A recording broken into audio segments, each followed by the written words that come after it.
वालेकुम। अगर आप तहसीलदार या नायब तहसीलदार के इंटरव्यू की तैयारी कर रहे हैं तो आपको पता होना चाहिए कि शामिलात किसे कहते हैं, पट्टेदारी क्या होती है, फील्ड बुक क्या होती है, लाल किताब किसे कहते हैं। इसके अलावा आपको पता होना चाहिए कि दुआबा या दुआब किसे कहते हैं। लापू का पता होना चाहिए आपको।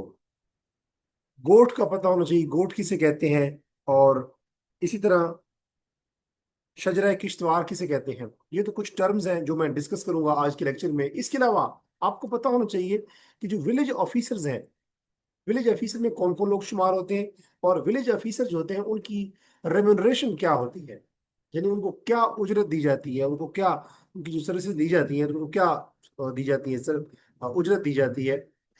विलेज ऑफिसर की अपॉइंटमेंट कह लें, उनकी ड्यूटीज कह लें, या उनकी पनिशमेंट कह लें, उनकी सस्पेंशन कह लें, या उनको रिमूव कैसे किया जाता है, और विलेज ऑफिसर में कौन लोग शुमार नहीं होते, ये आपको पता होना चाहिए।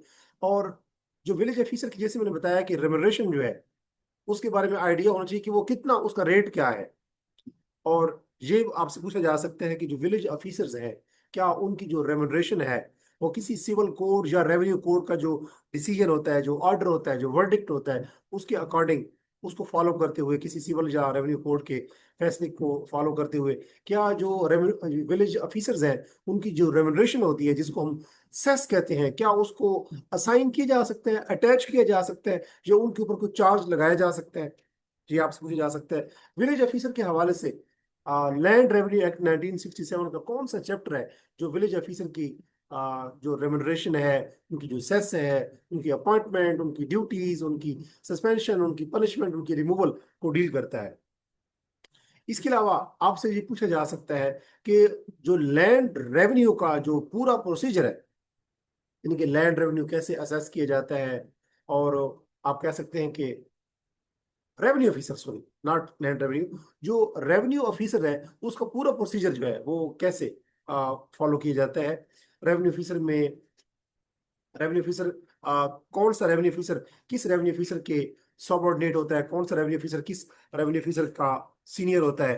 तो रेवेन्यू ऑफिसर का जो पूरा प्रोसीजर है, आपसे पूछा जा सकता है कि land revenue act 1967, Punjab land revenue act 1967 का कौन सा चैप्टर जो है वो रेवेन्यू ऑफिसर के हवाले से, उनके प्रोसीजर के हवाले से अवेलेबल है लैंड रेवेन्यू एक्ट के अंदर। क्योंकि आपको पता है लैंड रेवेन्यू एक्ट जो है वो 1967 के 15 चैप्टर ऐसे हैं जो डिफरेंट मामलात को डील करते हैं। तो 1967 का जो कानून है, 1967 का पंजाब लैंड रेवेन्यू एक्ट, उसका कौन सा चैप्टर डील करता है लैंड रेवेन्यू ऑफिसर के प्रोसीजर के हवाले से। तो ये क्वेश्चन आपसे पूछा जा सकता है।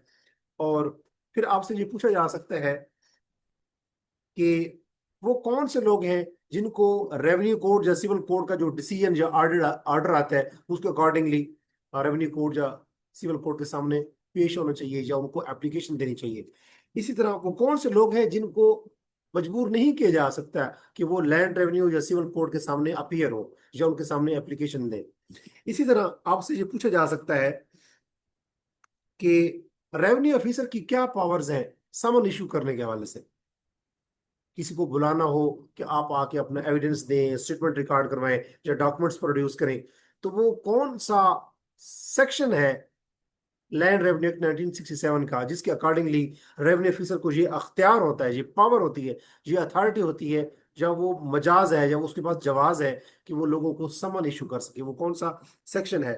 इसी तरह समन जो है वो किस शक्ल में होना चाहिए, समन का जो समन इशू होता है वो किस, उसके बारे में क्या प्रीरेक्विजिट्स हैं, उसकी उसका लेआउट या उसका स्पेसिमेन कैसा होना चाहिए, एक समन के बारे में जरूरी हिदायत क्या है, ये पूछी जा सकती हैं। और जो समन होता है उसकी सर्विस कैसे करते हैं, यानी एक समन अगर इशू करता है रेवेन्यू ऑफिसर तो उसकी तामील कैसे होती है, वो कौन सा सेक्शन है जो डील करता है समन की तामील के हवाले से।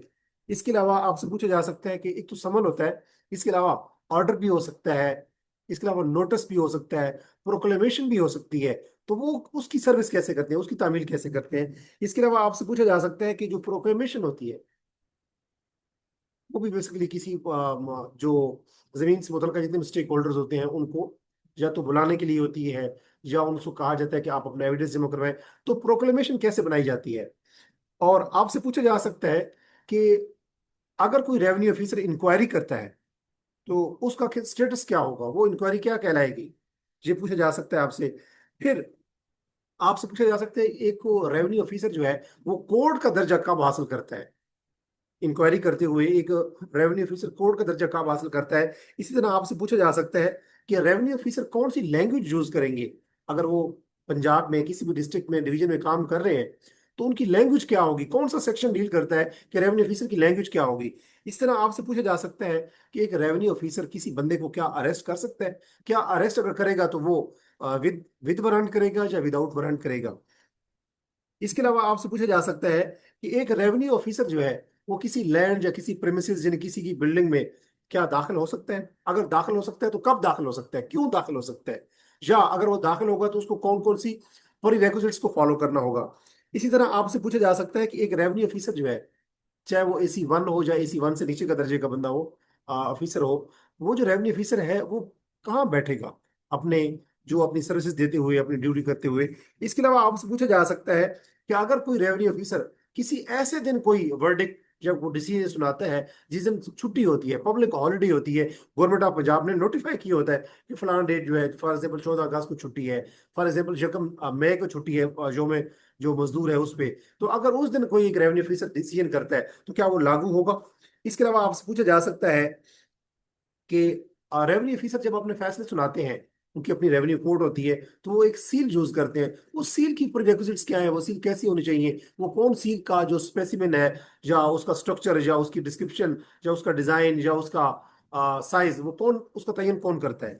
इसके अलावा आपसे पूछा जा सकता है कि एक रेवेन्यू ऑफिसर के सामने केस आया और जो दोनों पार्टीज हैं उन लोगों की कुछ ना कुछ कास्ट भी आती है केस दर्ज करने में, क्योंकि लोग बातों का खुद अपना केस नहीं लड़ते, बल्कि वो किसी न किसी लीगल काउंसिल या लीगल प्रैक्टिशनर या किसी अपने एजेंट के जरिए लड़ते हैं, और वो अपने लीगल प्रैक्टिशनर को पे कर रहे होते हैं। तो वो जो कास्ट होती है एक केस को रजिस्टर करते हुए, तो वो रेवेन्यू ऑफिसर क्या उसको अपोर्शन कर सकता है।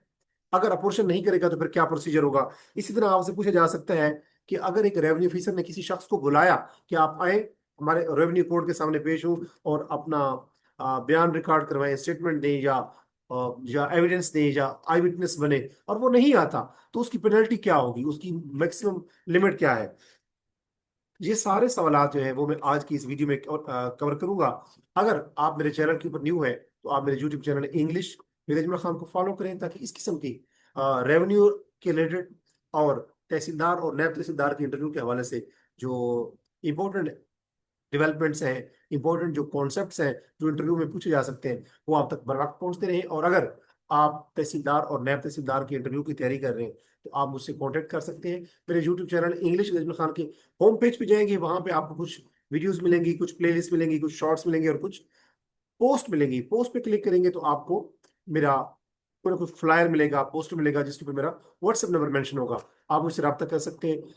इंटरव्यू चाहे तहसीलदार का हो, चाहे नायब तहसीलदार का हो, चाहे SDO का हो, उसकी 1-to-1 प्रिपरेशन के लिए भी आप मुझसे व्हाट्सएप के थ्रू रब्ता कर सकते हैं। तो हम सबसे पहले बात करेंगे, जो मैंने इस लेक्चर के स्टार्ट में कही, कि शामिलात क्या होते हैं। शामिलात को हम कम्युनल लैंड्स कहते हैं या कॉमन प्रॉपर्टी कहते हैं। ये वो जमीन होती है जो किसी एक शख्स की जमीन, इंडिविजुअल उसका ओनरशिप नहीं होता, इसको हम शामिलात कहते हैं। शामिलात में ऐसी जगह शामिल हो सकती है जिसमें तमाम एक गांव के लोग जो होते हैं उनका उनके हिस्से होते हैं, लेकिन वो किसी एक शख्स की प्रॉपर्टी नहीं होती। वो रिफाए आमा के लिए वो इस्तेमाल हो सकते हैं। कब्रिस्तान बन सकता है, वहाँ पे एक स्कूल बन सकता है, वहाँ पे कोई डिस्पेंसरी बन सकती है, वहाँ वेटरनरी का कोई हॉस्पिटल बन सकता है, वहाँ कोई जनाजा गाह बन सकती है, वहाँ ईदगाह बन सकती है। तो वो गाँव की कॉमन लैंड होती है, उसको हम शामिलात कहते हैं। मैं उम्मीद करता हूँ कि आपको ये कॉन्सेप्ट क्लियर हो गया हो। इसके अलावा एक कॉन्सेप्ट मैंने बोला, पट्टेदारी। जब कोई लैंड ऑन क्लेम हो, यानी उसके ऊपर कोई क्लेम हो, लैंड ऑन क्लेम, तो उसको हम क्या कहते हैं, पट्टेदारी। पट्टा अक्सर पंजाब के मुख्तलिफ जो डिस्ट्रिक्ट और डिवीजन से ताल्लुक रखने वाले लोग हैं उनको पता होगा कि लोग जमीन पट्टे पे लेते हैं, यानी कि उसके ऊपर किसी का क्लेम होता है, जो मालिक होता है उसको कोई और होता है, वो लोग वो जमीन पट्टे पे लेते हैं, तो उसको हम पट्टेदारी कहते हैं। जब लैंड कोई क्लेम पे ली जाए उसको हम क्या कहते हैं, पट्टेदारी। इसी तरह एक टर्म है दोआब, यानी ऐसा एरिया जो दो दरियाओं के दरमियान में हो, टेरिटरी, ऐसी जमीन जो दो दरियाओं के दरमियान में हो, उसको हम दोआब या दोआबा कहते हैं। इसी तरह अगर हम सिंध के अंदर बात करें तो वहां पे एक वर्ड होता है गोट। गोट कहते हैं सिंध के अंदर किसी भी विलेज को। तो गोट और हमारे यहाँ अगर पंजाब की बात करें, खास तौर पे अगर बात करें रावलपिंडी और इसके आसपास का जो सतह मुर्तफा पोटवार का इलाका है, वहां पे ढोक होता है। सिंध में वहां उसके लिए वर्ड होता है गोट। जैसे भोग कश्मीरी और ढोक काला खान, ये रावलपिंडी सदर के रावलपिंडी जो फैजाबाद है उसके करीब के एरियाज हैं। और आप कह सकते हैं मरी रोड के करीब करीब जो है ढोक कश्मीरियां, ढोक काला खान। तो ढोक कहते हैं एक खास विलेज को, एक टाउन को। और सिंध में इसके लिए एक मुतबादल वर्ड जो है वो क्या है, गोट। और अगर हम किसी राजपूत से बात कर रहे हो या किसी राणा फैमिली के बंदे से बात कर रहे हो, तो हम लोग उनसे पूछ रहे होते हैं कि आपकी राणा साहब आपकी गोट क्या है। यानी कि आपका जो जब आपके वहां आए थे इंडिया से, तो वहां आपका गांव क्या था। तो ये टर्म जो है वो सब कॉन्टिनेंट में भी बोली जाती थी और आजकल सिंध में भी मुस्तमिल यानी कि इस्तेमाल में है। तो गोट कहते हैं विलेज को। इसी तरह एक टर्म है लापू। लापू कहते हैं कि अगर एक जमीन से फसल उगाई गई है, तो वो जो फसल उगाई गई है, जो प्रोड्यूस है, जमींदार को भी उसका हिस्सा जाता है और वो 1/16 होता है। यानी कि पूरी जो प्रोड्यूस होगी, जो फसल होगी, उसका 16वां हिस्सा जो है वो जमींदार को जाता है। उसको हम लापू कहते हैं। इसी तरह एक टर्म है लाल किताब। लाल किताब एक विलेज की स्टैटिस्टिकल बुक होती है। एक गांव की जो स्टैटिस्टिकल बुक है उसको हम लाल किताब कहते हैं। उसमें क्या होता है बेसिकली कि उस गांव के अंदर कौन कौन सी जमीनें हैं, यानी कि टोटल एरिया उसका कितना है, और उसमें कितना एरिया जो है उसके अंदर बिजाई की गई है, यानी कि सोन एरिया जहाँ पे फसलें काश्त की गई है वो कितना एरिया है। उस एरिया के अंदर लैंड रेवेन्यू की असेसमेंट कैसे की गई है, और उसमें कितने इंतकाल उस गांव के अंदर दर्ज किए गए हैं, खास तौर पे पिछले 4 सालों में। और अगर कोई वहां पे जमीन के अंदर कल्टीवेशन में तब्दीली आई है, वो चेंजेस कौन कौन सी आई हैं। इसके अलावा पिछले 4 सालों में अगर वहां पे जमीन के मालकान तब्दील हुए हैं, यानी कि उनकी ओनरशिप चेंज हुई है, तो ओनरशिप का जो चेंज का जो इंदराज होता है वो भी इस लाल किताब में होता है। और उस गांव की आबादी कितनी है, पॉपुलेशन कितनी है, और उस गांव के अंदर approximate number of live stock यानी जो जानवर हैं वो कितने हैं। तो एक गांव की जो स्टैटिस्टिकल, एक गांव के अंदर जितने भी शुमार, यानी कि उसकी कितनी जमीनें हैं, कौन सी जमीनें जो है उनकी उन पर बिजाई की गई है, उस गांव की आबादी कितनी है, उस गांव के अंदर आप कह सकते हैं कि टोटल जो लाइव स्टॉक यानी कि जो जानवर हैं वो कितने हैं, चाहे छोटे जानवर हैं चाहे बड़े जानवर हैं, और उस गांव के अंदर कितने इंतकाल हुए हैं पिछले 4 सालों में, और उसके अंदर कल्टीवेशन यानी कि जो जमीन काश्त की जाती है उसमें चेंजेस आई हैं, वो कौन कौन सी हैं। तो एक और उस गांव के अंदर जो लैंड रेवेन्यू की असेसमेंट हुई है वो कितनी है। ये सारा जो रिकॉर्ड होता है एक विलेज का, उसकी एक किताब में होता है। उसको हम कहते हैं लाल किताब या रेड बुक। और ये उस गांव की, उस विलेज की स्टैटिस्टिकल बुक होती है। मैं उम्मीद करता हूँ कि लाल किताब का भी आपको आइडिया हो गया होगा। इसी तरह एक किताब होती है उसको हम कहते हैं फील्ड बुक। फील्ड बुक क्या होती है, एक गांव के अंदर जितनी भी फील्ड्स होती है, हर फील्ड की अपनी किताब होती है। और उसके अंदर क्या होता है, उस फील्ड बुक के अंदर होता है कि एक खास फील्ड, जो एक जमीन का एक महाल, एक मौजा, एक एरिया, उसकी लेंथ कितनी है, उसकी ब्रेथ कितनी है, यानी कि उसकी उसकी चौड़ाई कितनी है, और उसका डायगोनल डायगोनल एरिया कितना है, यानी उसका वतर कितना है। तो एक गांव की एक गांव के अंदर, एक महाल के अंदर जो एक फील्ड है, हर फील्ड की अपनी बुक होती है। हर फील्ड की लंबाई कितनी है, तूल कितना है, अर्ज कितना है, और उसका वतर कितना है, यानी कि उसका उसका डायगोनल एरिया कितना है। तो उसको हम कहते हैं फील्ड बुक। यानी महाल, मौजा या किसी भी एक मखसूस जो एरिया होता है किसी गांव का, विलेज का, टाउन का, उसकी अपनी बुक होती है जिसमें उस गांव की जमीन का तूल, अर्ज और उसका सब कुछ लिखा होता है उनसे। तो उसको हम फील्ड बुक कहते हैं। एक और टर्म जो मैंने बोली वो है शजरा किश्तवाड़। हर गांव की, विलेज की अपनी मसावी होती है। और एक मसावी नहीं होती, मसावियाँ काफी सारी होती हैं, खाते के हिसाब से, खेवड़ के हिसाब से। तो अगर कोई एक जमींदार या एक पूरा खानदान जाता है और वो कहते हैं कि जी हमारी मसावी दे, तो वो उस उनकी जमीनें जो होंगी, उनके जो जो उनके जमींदार होंगे, उनकी जमीनों की एक मसावी होती है, यानी कि रिकॉर्ड होता है उसकी, उनकी जमीनों का, उनकी जमीन किस किस खसर नंबर पर पड़ी है। तो उनकी एक गांव की जितनी भी मसावियां होती हैं वो जब इकट्ठी होती हैं, तो वो पटवारी के डेली जो डे टू डे जो उनका पटवारी का जो जो ड्यूटी है, उसके लिए एक पटवारी एक कपड़े के ऊपर, एक लठे के ऊपर तमाम एक गांव की तमाम मसावियों को कंजॉइन करता है, ज्वाइन कर देता है। तो एक गांव की सारी मसावियां जब इकट्ठी होती हैं तो एक लट्ठे पे ड्रा होती है। लट्ठा जो कपड़ा होता है, जैसे आप जानते हैं कॉटन और लट्ठा, उसके वो ड्रा होती है और वो एक नक्शा सा बन जाता है। उसमें डिफरेंट खसरा नंबर भी दर्ज होते हैं। तो एक गांव की सारी मसावी को इकट्ठा जब कि हम इकट्ठा करते हैं, जो नक्शा बनाता है पटवारी एक लट्ठे के ऊपर, उस कपड़े के ऊपर, उसको हम कहते हैं शजरा किश्तवाड़, शजरा कहते हैं प्लान को, चूंकि वो पूरा प्लान होता है, वो पूरा मैप होता है, और किश्तवाड़ का मतलब है कि वो बड़ा बेढंगा सा होता है। तो ये होता है शजरा किश्तवाड़। ये तो हो गई लैंड रेवेन्यू के हवाले से कुछ इंपॉर्टेंट टर्म्स। अब अगर हम बात करें कि विलेज ऑफिसर के हवाले से लैंड रेवेन्यू एक्ट 1967 का कौन सा चैप्टर डील करता है, तो वो है चैप्टर नंबर 5। और जो चैप्टर नंबर 5 नंबर आपको भूल भी सकता है कि कौन सा चैप्टर था, वो मैं आपको याद भी करवाता हूँ कि उसके लिए आपने कौन सी टर्म याद रखनी है। सबसे पहले कि जो विलेज ऑफिसर्स होते हैं उसमें लोग कौन से शामिल होते हैं। अगर हम लैंड रेवेन्यू एक्ट का चैप्टर 1 पढ़े, उसका सेक्शन 4 पढ़े, उसमें सारी डेफिनेशन दी गई है। चैप्टर 1 जो प्रिलिमिनरी चैप्टर है उसके अंदर जो सेक्शन 4 है उसमें डेफिनेशंस है, और सेक्शन 4 सब सेक्शन 28 उसके अंदर मेंशन है कि विलेज ऑफिसर वो शख्स होता है जिसकी ये ड्यूटी होती है कि उसने लैंड रेवेन्यू कलेक्ट करना होता है या लैंड रेवेन्यू की कलेक्शन को सुपरवाइज करना होता है। अब उसमें कौन कौन से लोग शामिल हैं, उसमें पटवारी शामिल होता है, उसमें कानून को शामिल होता है, उसमें लंबरदार शामिल होते हैं, उसमें अरबाब शामिल होते हैं, उसमें रईस शामिल होते हैं, उसमें पीएन शामिल होते हैं, और उसमें जाबित शामिल होते हैं, उसमें कोटार शामिल होते हैं। ये तमाम लोग जो है ये विलेज ऑफिसर कहलाते हैं। ये तो हो गया सेक्शन 4 सब सेक्शन 28। अब विलेज ऑफिसर की अपॉइंटमेंट कैसे होगी, विलेज ऑफिसर की ड्यूटीज कौन कौन सी होंगी, विलेज ऑफिसर को सस्पेंड कब किया जा सकता है, विलेज ऑफिसर की पनिशमेंट कैसे हो सकती है, उसको पनिश पनिश कैसे किया जा सकता है, और विलेज ऑफिसर को रिमूव कैसे किया जा सकता है, इसको डील करता है। ये पूरा जो चैप्टर है वो चैप्टर नंबर 5 है।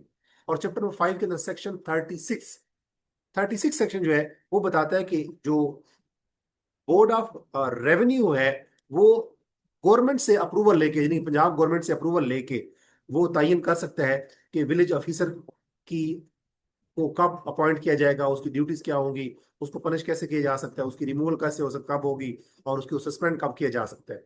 तो ये जो rules regulating appointment and duties, functions and emoluments, एक रेवेन्यू ऑफिसर, एक जो विलेज ऑफिसर है उसकी रेमुनरेशन, उसकी उजरत क्या होगी, उसको मुआवजा क्या मिलेगा।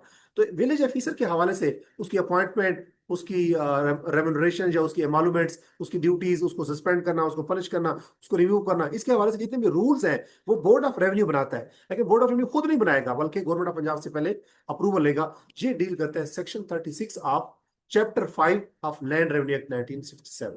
ये तो हो गया रेवेन्यू ऑफिसर के हवाले से। अच्छा, अब इसमें एक और सेक्शन है वो 37, वो बड़ा इंपॉर्टेंट है कि एक विलेज ऑफिसर जो होगा, जिसका मैंने जिक्र किया कि उसमें पटवारी शामिल है, कानून को शामिल है, उसमें हेड में एक लंबरदार शामिल है, उसमें अरबाब, रईस और जाबित, कोटार और ये सारे कानून को शामिल है। तो उसमें पीएन शामिल है, उसमें अरबाब रईस शामिल है। तो ये जो विलेज ऑफिसर है उसकी उसको क्या कोई मुआवजा भी मिलेगा, उसको मुआवजा मिलना चाहिए, क्योंकि विलेज ऑफिसर क्या करता है, वो लैंड रेवेन्यू कलेक्ट करता है या लैंड रेवेन्यू की कलेक्शन को सुपरवाइज कर रहा होता है। गवर्नमेंट के लिए वो एक किस्म का माल क्रिएट कर रहा होता है, गवर्नमेंट के लिए मालिया वसूल कर रहा होता है। तो जो विलेज ऑफिसर है उनके लिए रेमुनरेशन कितनी होती है, लैंड रेवेन्यू के 5% से ज्यादा नहीं होती। उसको हम कहते हैं विलेज ऑफिसर की सेस। सेस कहते हैं, यानी कि उनकी एक ड्यूटी होती है, लोगों पे लगाई जाती है, जमींदारों पे, और वो वहां से पैसे इकट्ठे करके टैक्स की शक्ल में विलेज ऑफिसर को दी जाती है, और उसको वो होती है that is not more than 5% of land revenue. उसको हम कहते हैं लैंड विलेज ऑफिसर सेस। और ये किन लोगों को नहीं दी जाती, ये गवर्नमेंट सर्वेंट्स को नहीं दी जाती, यानी कि ये विलेज ऑफिसर को दी जाएगी, लेकिन उन लोगों को दी जाती जो गवर्नमेंट सर्वेंट नहीं होते। ये सेक्शन है 37, यानी लैंड रेवेन्यू एक्ट 1967 का चैप्टर जो 5 है, उसमें चैप्टर 30, उसमें सेक्शन 36 डील करता है विलेज ऑफिसर की अपॉइंटमेंट, ड्यूटीज, एमॉल्यूमेंट्स, उनकी पनिशमेंट, उनकी रिमूवल, उनकी सस्पेंशन को के हवाले से कौन कानून बनाएगा, रूल्स बनाएगा, वो कौन बनाएगा, board of revenue with approval of government of Punjab. और उनको सेस कितनी दी जाएगी, not more than 5% of land revenue. और ये किन को नहीं दी जाएगी, ये जो गवर्नमेंट सर्वेंट जो लोग हैं उनको, अगर चाहे वो अपने आप को विलेज ऑफिसर भी कहलाते हैं, वो उनको नहीं दी जाएगी। और ये विलेज ऑफिसर सेस जो है ये इसको सेक्शन कौन सा डील करता है, 37। अब हम बात करते हैं कि ये जो विलेज ऑफिसर की जो विलेज ऑफिसर का काम मैंने क्या बताया है कि वो लैंड रेवेन्यू को कलेक्ट कर रहे होते हैं, कंट्रोल कर रहे होते हैं, और उसकी डिस्ट्रीब्यूशन भी कर रहे होते हैं। तो इसके हवाले से कि लैंड रेवेन्यू की कलेक्शन, उनकी उसका कंट्रोल, और उसकी डिस्ट्रीब्यूशन, यानी कि लैंड रेवेन्यू इकट्ठा कब कैसे होगा, उसको कंट्रोल कौन करेगा, और उसकी डिस्ट्रीब्यूशन कैसे होगी, ये काम इस हवाले से जो कवानीन बनाए जाते हैं वो कौन बनाता है, बोर्ड ऑफ रेवेन्यू। तो board of revenue is Punjab land revenue act 1967 के अंदर बहुत से जो कवानीन है वो बोर्ड ऑफ रेवेन्यू बनाता है। हाँ, बोर्ड ऑफ रेवेन्यू जब कवानीन बनाएगा डेफिनेटली जो रूल्स बनाएगा वो with approval of government of Punjab बनाएगा, क्योंकि बोर्ड ऑफ रेवेन्यू का सबसे जो बड़ा मेंबर होता है उसको हम कहते हैं senior member board of revenue, और उसको कौन तैनात करता है? गवर्नमेंट ऑफ पंजाब तैनात करती है। तो बोर्ड ऑफ रेवेन्यू जितने भी कवानीन बनाएगा उनको अप्रूवल वो कहाँ से लेगा? बोर्ड गवर्नमेंट ऑफ पंजाब से। तो सेक्शन 37 डील करता है कि विलेज ऑफिसर की जो सेस होती है जो लैंड रेवेन्यू के 5% से ज्यादा नहीं हो सकती, जो बेसिकली उसको मुआवजा दिया जा रहा होता है क्योंकि वो लैंड रेवेन्यू कलेक्ट भी कर रहा होता है, कंट्रोल भी कर रहा होता है और आगे डिस्ट्रीब्यूट भी कर रहा होता है, या लैंड रेवेन्यू की कलेक्शन को सुपरवाइज कर रहा होता है, तो उसको मुआवजा दिया जाता है। That is not more than 5% of land revenue. तो इसको डील करता है लैंड रेवेन्यू एक्ट 1967 का चैप्टर 5 जो विलेज ऑफिसर के हवाले से है, उसका सेक्शन 37। और चाहे कोई भी लैंड रेवेन्यू, चाहे कोई भी सिविल कोर्ट हो, चाहे कोई भी रेवेन्यू कोर्ट हो, वो अपने डेक्री में अपने ऑर्डर में जो विलेज ऑफिसर की जो सेस है उसको असाइन नहीं कर सकती कि आगे तफवीज नहीं कर सकती, उसको अटैच नहीं कर सकती, उसको कुर्क नहीं कर सकती, उसकी उसको किसी और चीज के साथ मुंसलिक नहीं कर सकती, कंडीशन नहीं कर सकती। यानी कि एक विलेज ऑफिसर की जो सेस है that is not more than 5% of land revenue, उसको आगे असाइन नहीं किया जा सकता। कोई ऐसा एग्रीमेंट नहीं बनाया जा सकता जिसमें उनके जो विलेज ऑफिसर की जो सेस है उसको आगे असाइन किया जा रहा हो, या उसके ऊपर कोई जुर्माना लगाया जा रहा हो, या उसके ऊपर कोई चार्ज, या उसके ऊपर कोई क्लेम लगाया जा रहा हो, या उसको अटैच किया जा रहा हो, उसको कुर्क किया जा रहा हो, या उसको किसी कंडीशन के तहत, किसी और सेक्शन के तहत उसको कंडीशन किया जा रहा है कि इसकी विलेज ऑफिसर की सेस को रोक दिया जाएगा, या उसको किसी और काम में लगाया जाएगा। तो ऐसा सेक्शन जिसमें विलेज ऑफिसर की जो रेम्यूनरेशन है जिसको हम सेस कहते हैं उसको असाइन नहीं किया जा सकता, उसको अटैच नहीं किया जा सकता, कोई ऐसा एग्रीमेंट नहीं साइन नहीं किया जा सकता जिसमें विलेज ऑफिसर की सेस को असाइन या अटैच या उसके ऊपर कुछ चार्ज या उस पर जुर्माना लगाया जा रहा हो। वो सेक्शन कौन सा है? वो सेक्शन है 38, और वो चैप्टर वही विलेज ऑफिसर वाला पांचवा, और पंजाब लैंड रेवेन्यू 1967 का चैप्टर 5 जो विलेज ऑफिसर के हवाले से उसका सेक्शन 30 ये डील करता है कि विलेज ऑफिसर की जो रेम्यूनरेशन या सेस है उसको अटैच या असाइन या उसके ऊपर कोई चार्ज नहीं लगाया जा सकता, चाहे कोई सिविल कोड या रेवेन्यू कोड ये कहती रहे, लेकिन उसको नहीं किया जा सकता, ना अटैच ना ही असाइन ना ही उसके ऊपर कोई चार्ज या उसको जुर्माना लगाया जा सकता है। ये तो हो गया chapter 5 Punjab land revenue act 1967 का। अब हम बात करते हैं, जो मैंने बहुत सारी बातें की कि लैंड रेवेन्यू ये जो पूरा कलेक्शन हम करते हैं वो कौन लोग करते हैं? वो रेवेन्यू ऑफिसर करते हैं। तो रेवेन्यू ऑफिसर कौन से प्रोसीजर को फॉलो करेगा? वो पूरा जो प्रोसीजर है वो पंजाब लैंड रेवेन्यू एक्ट 1967 के चैप्टर नंबर 4 में दर्ज है। और चैप्टर नंबर 4 किस चीज के बारे में है? कि लैंड रेवेन्यू किस प्रोसीजर को फॉलो करेंगे, that is dealt in chapter number 4 of Punjab land revenue act 1967। और उसके अंदर जो इंपॉर्टेंट सेक्शंस हैं, पहला उसमें सेक्शन है जिसके बारे में यह है कि कौन सा रेवेन्यू ऑफिसर कौन से रेवेन्यू ऑफिसर के जूनियर या सीनियर होगा। सबसे ऊपर होता है गवर्नमेंट ऑफ पंजाब, ऐसा अफसर है, सबसे पहले वो भर्ती करेगी senior member board of revenue को, या जिसको हम बोर्ड ऑफ रेवेन्यू भी कह सकते हैं। बोर्ड ऑफ रेवेन्यू के नीचे कौन होता है? कमिश्नर, जिसको एग्जीक्यूटिव डिस्ट्रिक्ट ऑफिसर रेवेन्यू भी कहते हैं। उसके नीचे क्या होता है? कमिश्नर। और उसके नीचे क्या होता है? कलेक्टर। कलेक्टर को डीसी भी कह सकते हैं, डीसीआर भी हो सकता है। कलेक्टर के नीचे कौन होता है? Assistant commissioner. असिस्टेंट कमिश्नर के नीचे क्या होता है? AC1 जो तहसीलदार होता है, या उसको सब रजिस्ट्रार भी कहते हैं, क्लास 1। इस तरह उसके नीचे होता है AC2 जो कि नायब तहसीलदार होता है, जिसको हम सब रजिस्ट्रार क्लास 2 कहते हैं। तो ये जो सारी हायरार्की है, तो ये जो नीचे वाला ऑफिसर होगा वो अपने ऊपर वाले ऑफिसर के क्या होगा? उसके हुक्म का मातहत होगा। इसको हम कहते हैं सब ऑर्डिनेशन ऑफ रेवेन्यू ऑफिसर्स। और ये सेक्शन 19 है चैप्टर 4 का। और चैप्टर 4 किस चीज के बारे में है? जो पूरा रेवेन्यू ऑफिसर का जो प्रोसीजर है उसको डील करता है। तो ये सेक्शन 19 हो गया। सेक्शन 20 ये है कि एक रेवेन्यू ऑफिसर को, सॉरी, वो ऐसी पावर किसके पास है कि जो रेवेन्यू ऑफिसर का जो पूरा पूरा प्रोसीजर है, रेवेन्यू ऑफिसर जिस प्रोसीजर को फॉलो करते हैं उसके बारे में रूल्स कौन बनाएगा? वो किसके पास पावर है? रेवेन्यू ऑफिसर, चाहे वो नायब तहसीलदार है, चाहे वो तहसीलदार है, चाहे वो असिस्टेंट कमिश्नर है, चाहे वो कमिश्नर है, यानी कि चाहे वो कलेक्टर है, यानी कि वो AC, चाहे वो DC है, चाहे वो ADCR है, चाहे वो कमिश्नर है, चाहे वो senior member of board of revenue या बोर्ड ऑफ रेवेन्यू है। ये जो बोर्ड ऑफ रेवेन्यू पूरा है, ये इसके जितने भी स्टेक होल्डर्स होते हैं, जो ऑफिसर्स होते हैं, जो रेवेन्यू ऑफिसर्स हैं, वो उनके पास पावर होती है कि वो रूल्स बना सके। यानी कि रेवेन्यू ऑफिसर जिस प्रोसीजर को फॉलो करेगा उसके बारे में जो रूल्स बनाए जाते हैं कि एक रेवेन्यू ऑफिसर किस प्रोसीजर को फॉलो करेगा, तो उस प्रोसीजर के हवाले से जो रूल्स होते हैं वो कौन बनाएगा? इन पावर्स को डील करता है सेक्शन 20। और उस सेक्शन 20 के मुताबिक कहा गया है कि बोर्ड ऑफ रेवेन्यू को ये ताकत है, ये पावर है, ये अख्तियार है कि वो रूल्स बना सके किस चीज के बारे में, rules regarding procedure of revenue officer, कि रेवेन्यू ऑफिसर किन प्रोसीजर को फॉलो करेंगे, उस प्रोसीजर को के हवाले से जो रूल्स है वो कौन बनाएगा, बोर्ड ऑफ रेवेन्यू बनाएगा। डेफिनेटली वो गवर्नमेंट ऑफ पंजाब से अप्रूवल लेगा। तो ये सेक्शन कौन सा है, ये सेक्शन 20 है। सेक्शन 20 ये कहता है कि बोर्ड ऑफ रेवेन्यू ऑथराइज्ड है, उसके पास ये पावर है कि वो रेवेन्यू ऑफिसर के प्रोसीजर के हवाले से रूल्स बना सकता है।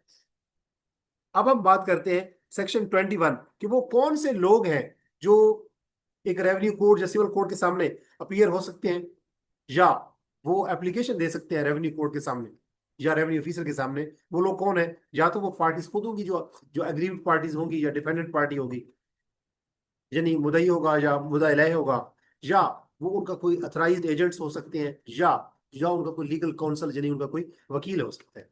तो सेक्शन 21 डील करता है कि वो कौन से लोग हैं जो कि रेवेन्यू कोर्ट या सिविल कोर्ट के सामने या रेवेन्यू ऑफिसर के सामने पेश हो सकते हैं, अपीयर हो सकते हैं, या वो एक रेवेन्यू ऑफिसर या रेवेन्यू कोर्ट या रेवेन्यू सिविल कोर्ट के सामने अपीयर होके एप्लीकेशन दे सकते हैं। तो वो लोग या तो वो पार्टीज खुद होगी, प्लेंटिफ या डिफेंडेंट, या वो उनका अथराइज एजेंट होगा, या क्या होगा, उनका लीगल काउंसिल यानी कि उनका कोई वकील होगा। लेकिन यहाँ पे साथ साथ ये कहा गया है कि अगर एक रेवेन्यू ऑफिसर ने किसी शख्स का नाम लेके मेंशन करके कहा है कि वो शख्स मेरे सामने पेश हो, तो फिर जरूरी नहीं है कि वो किसी वकील को दे, फिर उसके ऊपर लाजिम हो जाता है, फिर it becomes mandatory for that party for that person कि वो खुद पेश हो, फिर उसको कोई एक्सक्यूज नहीं है कि वो अपने एजेंट को या अपने किसी वकील को पेश करे। ये हो गया सेक्शन 21 कि वो कौन से लोग हैं जो अपीयर हो सकते हैं रेवेन्यू कोर्ट के सामने, सिविल कोर्ट के सामने या रेवेन्यू ऑफिसर के सामने। इसी तरह सेक्शन 22 बड़ा इंपॉर्टेंट है कि रेवेन्यू ऑफिसर के पास ये पावर है, वो किसी शख्स को बुला सकते हैं समन इशू करके कि आप आए और हमारे सामने आके पेश हों, अपना स्टेटमेंट रिकॉर्ड करवाएं या डॉक्यूमेंट्स प्रोड्यूस करें। तो ये सेक्शन 22 है जो कि रेवेन्यू ऑफिसर को ये अथॉरिटी देता है, ये पावर देता है कि वो किसी बंदे को बुला सकते हैं कि आप हमारे सामने आके एविडेंस दे और कुछ डॉक्यूमेंट्स जमा करवाएं।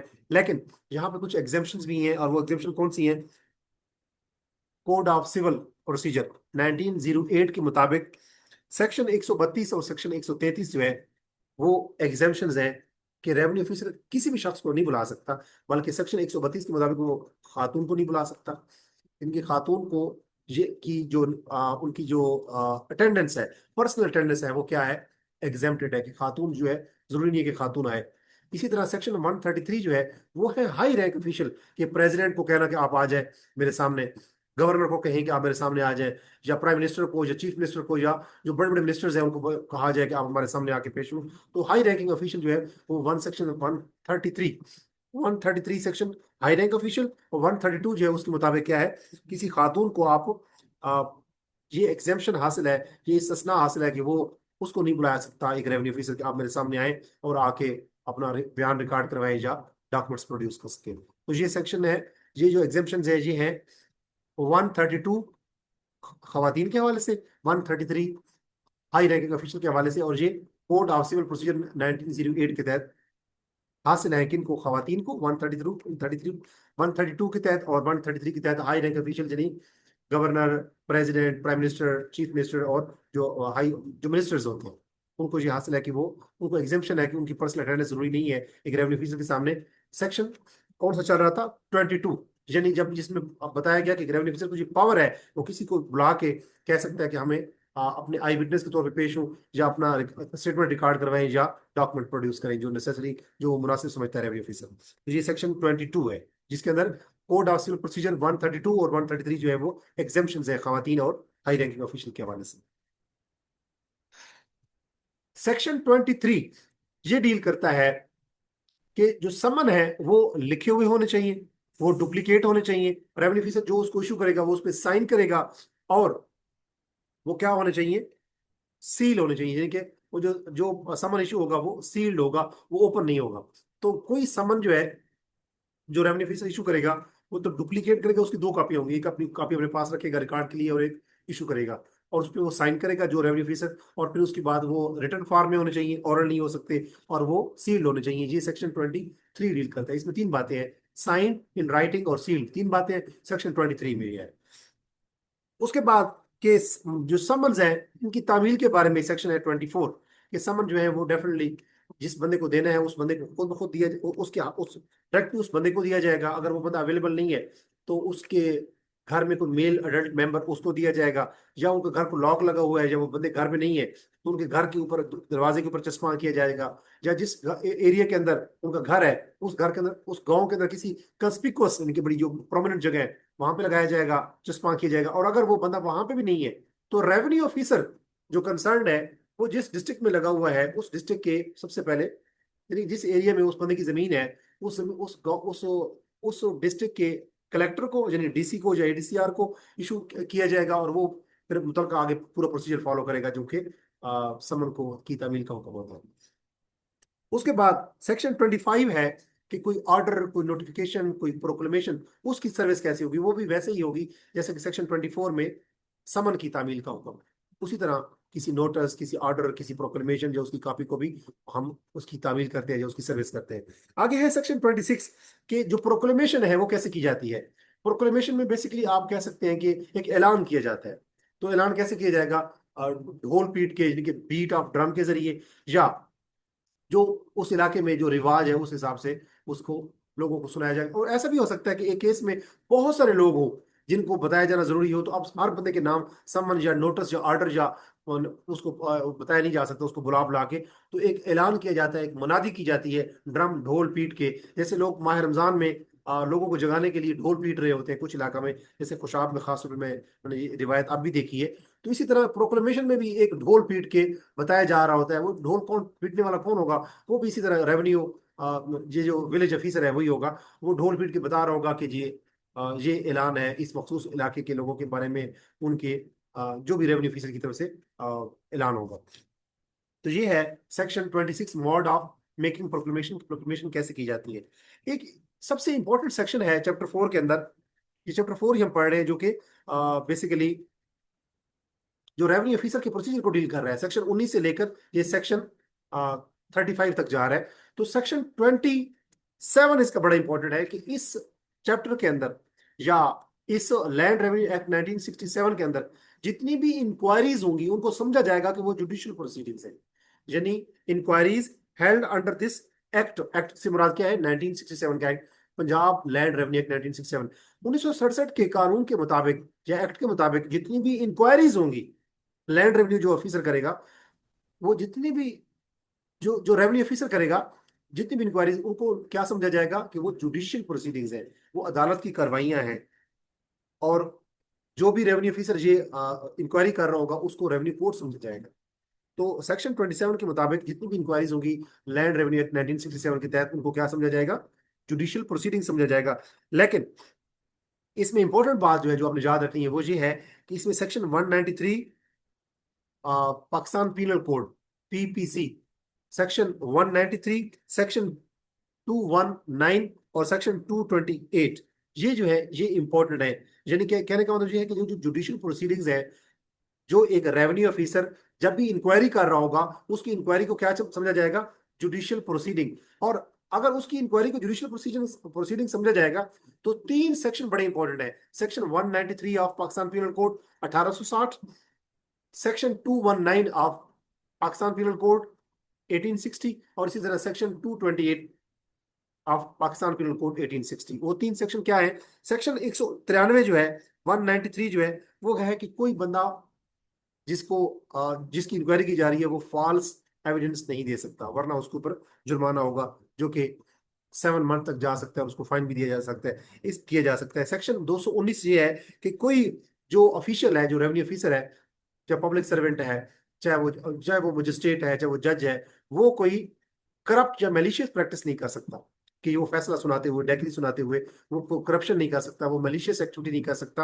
यानी पब्लिक जो सर्वेंट है, चाहे वो जज है, चाहे वो मजिस्ट्रेट है, चाहे वो रेवेन्यू ऑफिसर है, कोई भी है, चाहे वो एसी है, तो वो बंदा या तहसीलदार है, वो करप्ट प्रैक्टिसेस में मुबतला नहीं हो सकता। अदरवाइज उसके ऊपर 7 मंथ तक उसकी इंप्रिजनमेंट हो सकती है, 7 मंथ की वो जेल में जा सकता है, उसको साथ उसको फाइन भी हो सकता है, या दोनों भी हो सकते हैं। इस तरह सेक्शन 228 वो भी पाकिस्तान पिनल कोड्स 1860 के मुताबिक है। इसके मुताबिक ये है कि कंटेम्प्ट ऑफ कोर्ट नहीं की जा सकती। यानी कि कोर्ट से मुराद है कि रेवेन्यू कोर्ट, सिविल कोड के, अगर कोई एक रेवेन्यू ऑफिसर बुलाता है, जज या मजिस्ट्रेट बुलाता है, तो अगर कोई शख्स कहता है, कोई उसके बारे में ऐसे अल्फाज इस्तेमाल करता है, जज के बारे में, रेवेन्यू ऑफिसर के बारे में, मजिस्ट्रेट के सामने, कि जो उसकी हद तक हो रही है, तो तौहीन अदालत जहां पर लगती है, कि यानी कि अगर आपने कोई ऐसे डेरोगेटरी रिमार्क्स दिए अब उस ऑफिसर को, जिसने बुलाया है, उसके बारे में कोई आपने कोई उसकी कंटेम्प्ट की है, कोई उसकी हद तक की है, तो section 228 of Pakistan penal code 1860 जो है वो लागू हो जाएगा, और इसकी भी बाकायदा सजा है। तो सेक्शन 27 जो है जो लैंड रेवेन्यू एक्ट 1967 का, जो चैप्टर 4 में आता है, जिसमें पूरा रेवेन्यू ऑफिसर का प्रोसीजर बयान किया गया है, सेक्शन 19 से लेकर सेक्शन 35 तक। उसमें सेक्शन 27 जो है वो ये कहता है कि रेवेन्यू ऑफिसर जो भी इंक्वायरी कर रहा होगा, वो जुडिशियल प्रोसीडिंग होगी उसके ऊपर। फिर सेक्शन 193, जिसमें ये कहा गया है कि कोई बंदा फॉल्स एविडेंस नहीं दे सकता।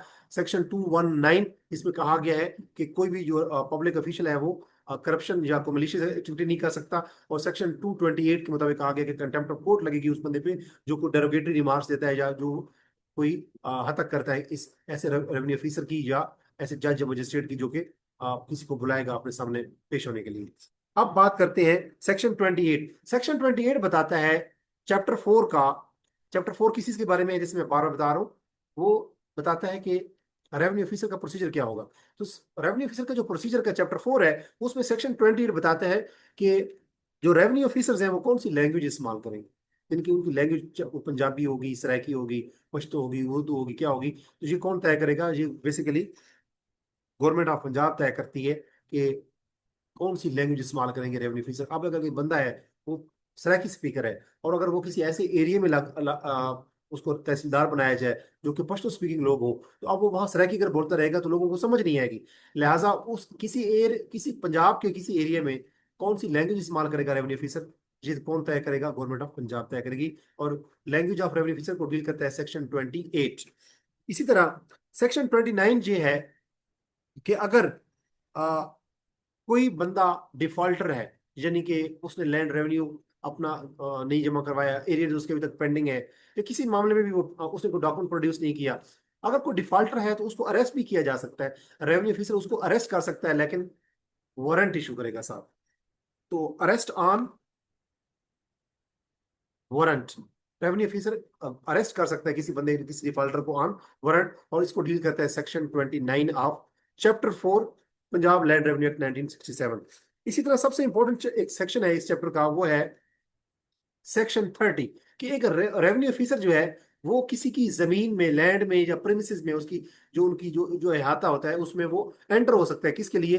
कि वो सॉइल की क्लासिफिकेशन के लिए, लैंड की मेजरमेंट के लिए, लैंड रेवेन्यू के असेसमेंट के लिए, लैंड को कैटेगराइज करने के लिए, ये तमाम, या उसकी इंस्पेक्शन के लिए, खसरा गिरदावरी के लिए। तो एक बंदा जो है, रेवेन्यू ऑफिसर जो है, वो किसी की लैंड में या प्रेमिसेस में एंटर हो सकता है। ये उसको पावर है कि वो for the purpose of measurement, for the purpose of assessment, for the purpose of classification of soil and, इसी तरह वो तमाम मामला जो कि लैंड रेवेन्यूज के हवाले से होते हैं, उनके लिए एक रेवेन्यू ऑफिसर के पास ये पावर है कि वो किसी भी लैंड में या किसी प्रेमिसेस में एंटर हो सकता है। लेकिन अगर वो डिवेलिंग की जगह है, यानी कि उनकी किसी की रिहाइश की जगह है, तो वो पहले वो परमिशन लेगा उसका, वो जो जो वो लोग वहां पे इनहेबिटेंट्स होंगे, या कम से कम 7 डेज का नोटिस देगा कि मैंने इस जगह को विजिट करना है। तो ये सेक्शन कौन सा है? 30 of chapter 4 Punjab land revenue act 1967। इसी तरह एक इसी सेक्शन के अंदर, सॉरी, इसी चैप्टर 4 के अंदर एक सेक्शन है, वो है 31, कि रेवेन्यू ऑफिसर कहाँ बैठेंगे। याद रखें, एसी ग्रेड 1, एसी रैंक 1 जो है, वो जिस डिस्ट्रिक्ट में तैनात है, वो पूरे डिस्ट्रिक्ट में कहीं भी बैठ के भी अपनी कार्रवाई कर सकता है। लेकिन जो एसी 1 से जो नीचे वाले लोग हैं, वो हमेशा अपनी अपनी जुरिस्डिक्शन में बैठ के वो उनकी प्लेस ऑफ सिटिंग होंगे। तो प्लेस ऑफ सिटिंग जो है ऑफ रेवेन्यू ऑफिसर, एसी 1 की क्या है? उसका पूरा डिस्ट्रिक्ट में वो कहीं बैठ के भी फैसला सुना सकता है। और जो एसी 1 से नीचे के जो लोग हैं, एसी 2 जैसे नायब तहसीलदार है, वो कहाँ बैठेंगे? वो अपनी अपनी जुरिस्डिक्शन में अब बैठ के अपना अपना बिजनेस कर रहे होंगे, जिनकी अपनी जॉब कर रहे होंगे। ये सेक्शन 31 इसको डील करता है प्लेस ऑफ सिटिंग के हवाले से। और सेक्शन 32 है कि अगर किसी दिन में गवर्नमेंट ऑफ पंजाब ने नोटिफाई कर दिया कि आज पब्लिक हॉलीडे, जैसे जो मजदूर है, 14 अगस्त है, या कोई छोटी ईद की या बड़ी ईद की, जो बकरा ईद है, या ईद उल फितर की कोई तातीलात है, जब ऐसे कोई डीसी ने या पंजाब गवर्नमेंट ने, कमिश्नर ने, जो कलेक्ट डीसी ने कह दिया कि आज छुट्टी होगी, तो उस दिन भी, पब्लिक हॉलिडे वाले भी दिन भी, अगर कोई रेवेन्यू ऑफिसर फैसला सुना देता है, कोई वर्डिक्ट दे देता है उसकी रेवेन्यू कोर्ट, या कोई डिक्री या कोई ऑर्डर दे देता है, तो वो उस दिन ये नहीं होगा कि वो इनवैलिड जो है, क्योंकि आज तो छुट्टी है। नहीं, पब्लिक हॉलीडे के दिन भी अगर कोई एक रेवेन्यू ऑफिसर अपना फैसला सुनाता है, डेक्री सुनाता है, ऑर्डर देता है, नोटिफाई करता है, तो वो वैलिड होगा। सेक्शन 32 इसको डील करता है, चैप्टर 4 लैंड रेवेन्यू एक्ट 1967 को। इसी तरह सेक्शन 33 डील करता है कि गवर्नमेंट ऑफ पंजाब जो है वो तयन करेगी कि रेवेन्यू ऑफिसर कौन सी सील यूज करेगा। डॉक्यूमेंट्स को बंद किया जाता है, उनको मोहर लगाई जाती है, और उनको डॉक्यूमेंट्स के ऊपर एक कवर चढ़ाया जाता है, उसको सील कर दिया जाता है। तो सील के ऊपर लिखा हुआ क्या होगा, डिस्क्रिप्शन क्या होगी, सील का साइज क्या होगा, और सील के ऊपर सील क्या आप कह सकते हैं, सील किस चीज की बनी हुई होगी, ये कौन तयन करता है। सेक्शन 33 के मुताबिक गवर्नमेंट ऑफ पंजाब तयन करेगी कि एक रेवेन्यू ऑफिसर के इस्तेमाल में वक्तन फवक्तन गवर्नमेंट ऑफ पंजाब जो है वो जी नोटिफिकेशन देती रहती है कि सील किस चीज की बनी हुई होगी, उस पर क्या लिखा हुआ होगा, उसका साइज कितना होगा, उसका वेट कितना होगा, ब्ला ब्ला।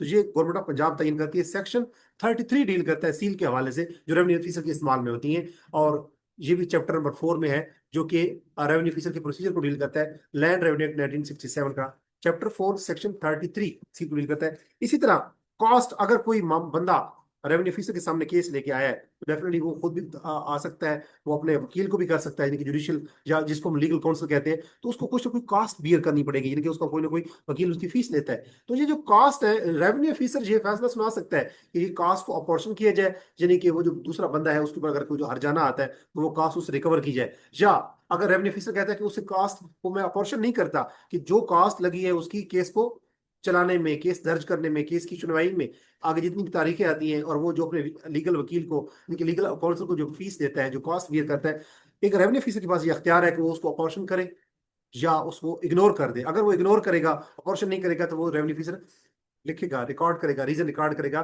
कि क्यों नहीं ये जो जो कॉस्ट बियर हुई है, जो मुतलका अथॉरिटी, मुतलका जो पार्टीज ने जो कॉस्ट बियर की है इस केस को चलाने में, प्रोसीड करने में, वो क्यों ना रिकवर की जाए, वो क्यों ना उसको शामिल किया जाए या उसको कंसिडर किया जाए। तो ये सेक्शन 34 के मुताबिक है कि कास्ट को कैसे अपॉर्चुनेट करेगा, कौन करेगा या कौन नहीं करेगा। तो रेवेन्यू ऑफिसर जो है वो जो कास्ट बियर होती है एक लैंड रेवेन्यू के केस को चलाने में, उसको इग्नोर भी कर सकता है, उसको अपॉर्चुन भी कर सकता है, कंसिडर भी कर सकता है। अगर इग्नोर करेगा तो उसकी रीजन लिखेगा कि क्यों मैं इग्नोर कर रहा हूँ। सेक्शन 35 डील करता है जो इस चैप्टर 4 का, चैप्टर 4 जो रेवेन्यू ऑफिसर के प्रोसीजर के हवाले से है, उसका आखिरी चैप्टर सेक्शन है सेक्शन 35, और उसमें पेनल्टी दी गई है। पेनल्टी का मेंशन किया गया है कि अगर रेवेन्यू ऑफिसर ने किसी को कहा है कि आप मेरे सामने पेश हो या डॉक्यूमेंट्स प्रोड्यूस करें, या को भी उसने हुक्म दिया है और कोई शख्स उसके सामने प्रोड्यूस नहीं हुआ, अपीयर नहीं हुआ, उसने डॉक्यूमेंट्स प्रोड्यूस नहीं किए, यानी वो डिफॉल्टर हुआ है, यानी कि वो सामने पेश नहीं हुआ, तो उसको फाइन किया जा सकता है। That may amount to ₹500 as per Punjab land revenue act chapter 4 section 35। 35 5, और इसमें पेनल्टी है जो ₹500 तक हो सकती है। और चैप्टर 4 तो था regarding procedure of revenue officer. Chapter 5 जो मैंने बताया वो है, चैप्टर 5 के अंदर चूंकि विलेज ऑफिसर की जो सेस है वो 5% तक हो सकती है मैक्सिमम, लैंड रेवेन्यू का 5%। तो इसलिए उसको अगर हमें याद रखना हो कि विलेज ऑफिसर के हवाले से जो चैप्टर है वो कौन सा है, तो वो चैप्टर 5 है। उसमें विलेज ऑफिसर की सेस भी 5 भी होती है, लैंड रेवेन्यू का 5% से ज्यादा नहीं हो सकती। तो पंजाब लैंड रेवेन्यू एक्ट का चैप्टर 5 वो विलेज ऑफिसर को डील करता है, क्योंकि उसके अंदर अगर अगर याद रखना हो तो विलेज ऑफिसर की जो रेमुनरेशन जो सेस होती है वो भी 5% होती है। तो पंजाब लैंड रेवेन्यू एक्ट 1967 का चैप्टर 5 विलेज ऑफिसर को डिफाइन करता है। उसमें विलेज ऑफिसर की अपॉइंटमेंट, उनकी ड्यूटीज, उनकी पनिशमेंट, उनकी रिमूवल, उनकी सस्पेंशन है, उसमें उनका सेस दिया गया है। और उसमें कहा गया है कि चाहे वो सिविल कोर्ट हो या रेवेन्यू कोर्ट हो, उनकी विलेज ऑफिसर की जो सेस है जो 5% ऑफ लैंड रेवेन्यू से ज्यादा नहीं हो सकती, उसको अटैच नहीं कर सकता, उसको उसके ऊपर कोई जुर्माना नहीं लगा सकता, उसको आगे असाइन नहीं कर सकता। तो chapter 5 of Punjab land revenue act deal करता है लैंड विलेज ऑफिसर्स के हवाले से। और उसमें विलेज ऑफिसर में जो जिन लोगों को रेमुनरेशन दी जाती है जो लैंड रेवेन्यू का 5% से ज्यादा नहीं हो सकती, उसमें गवर्नमेंट ऑफिशियल शामिल नहीं होते। और चैप्टर 4 जो है पंजाब लैंड रेवेन्यू एक्ट 1967 का, वो डील करता है रेवेन्यू ऑफिसर का जो पूरा प्रोसीजर है, वो सेक्शन 19 से लेकर, जिसमें दिया गया कि सब ऑर्डिनेशन ऑफ रेवेन्यू ऑफिसर कि कौन सा रेवेन्यू ऑफिसर के मातहत होगा, वो सेक्शन 19 से लेकर सेक्शन 35 पेनल्टी तक जाता है। चैप्टर 4 डील करता है लैंड रेवेन्यू ऑफिसर के प्रोसीजर के हवाले से। तो मैं उम्मीद करता हूँ कि ये जो मैंने यहाँ पे टर्म्स बताई हैं आपको, कि दुआबा किसे कहते हैं, शजरा किश्तवार किसे कहते हैं, फील्ड बुक किसे कहते हैं, लाल किताब किसे कहते हैं, इसी तरह मैंने आपको बताया कि पट्टेदारी किसे कहते हैं। इसके अलावा कुछ और टर्म भी हमने डिस्कस की, और वो थी कि शामिलात किसे कहते हैं।